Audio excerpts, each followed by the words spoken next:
With summer here, parents are itching to ask me questions about poison ivy. So rather than leave no leaf unturned, let me provide some information on this common problem. First, that motto, leaves of three, leave them be, that's quite true.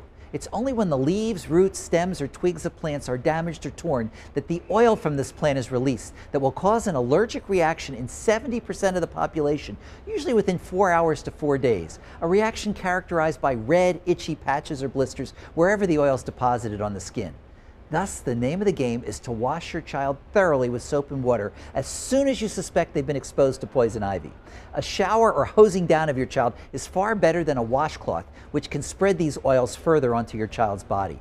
And don't just wash your child, but wash the clothes, the shoes, toys, garden tools, and even the towel used after the shower, or the oil will be redeposited onto your child and maybe even onto you.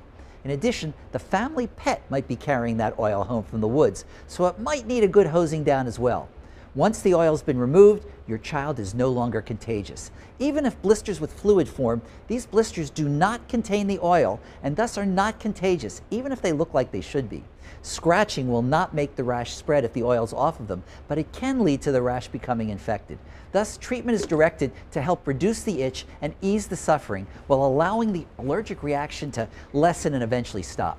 Cool compresses with drying agents such as calamine lotion or brown laundry soap or oatmeal baths will soothe the itch. A 1% steroid cream may also decrease inflammation on the skin, and an oral antihistamine medication, well, that's available over the counter, and it may also help relieve that itching.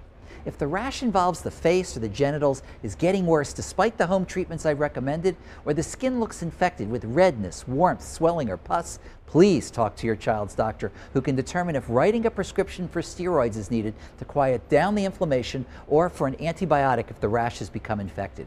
Hopefully, tips like this will do more than scratch the surface of your child's skin when it comes to dealing with the problem of poison ivy.